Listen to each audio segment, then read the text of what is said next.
Magluluto po ako ng pansit. Kasi August 29 ngayon sa Philippines. Birthday nung anak ko at saka ni Michael Jackson. Pagluto ko sila ng pansit. Ayan. Lagay na natin yung bawang at saka onion. Ito na naman ang mga mantikang tumatalsik.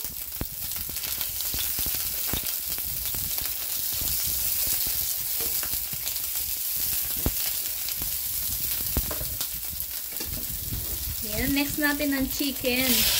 Nilaga ko na yan.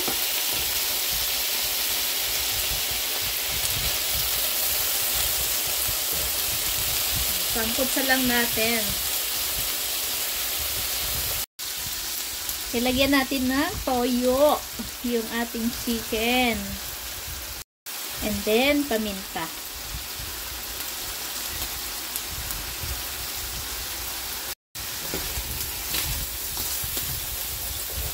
Usok.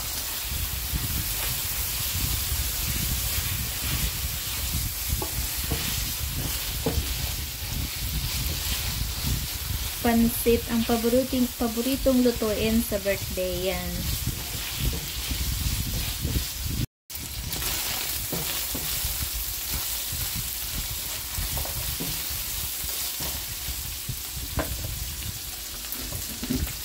And then, next na natin ang repolyo at saka carrots. Yan lang ang gulay natin.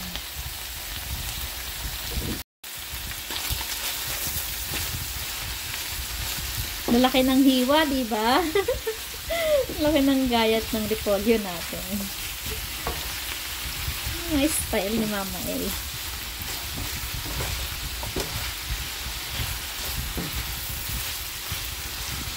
Kaya lutuin lang natin tong gulay. At saka yung bihon ko pala, luto na to, nilaga ko na, pinakuluan ko na. Kaya mabilis lang lutuin ng pansit na to. Lagyan natin ng konting patis para magkalasa yung gulay.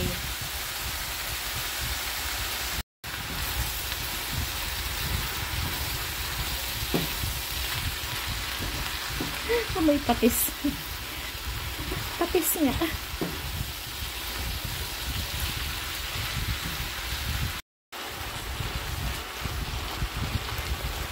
Medyo luto na yung gulay natin.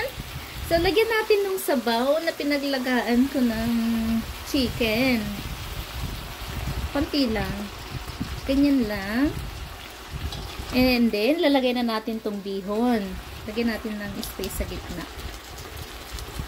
Lang. Diba ang bilis? Isang kamay. Hop. Doon. Ayan. Luto.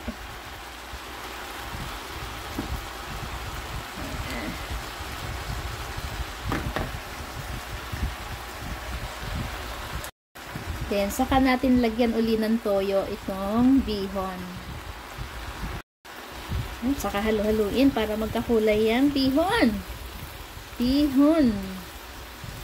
Ang golden bihon. Diba? Humalo na yung kulay.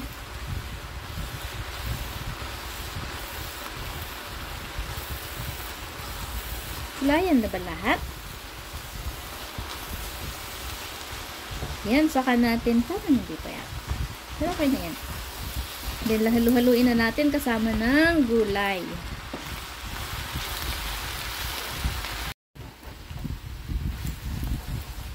Yan, nako, dumikit na yun sa ilalim.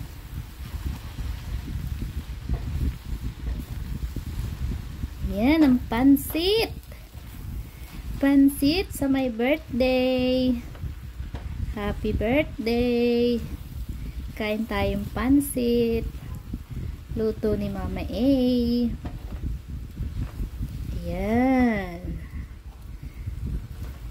So, mas maganda palang pakuluan mo muna yung bihon para madaling maluto at saka hindi siya putol-putol. Mahaba talaga. Pampahaba talaga ng buhay. Pansit, pampahaba ng buhay. Kain tayo mga friends.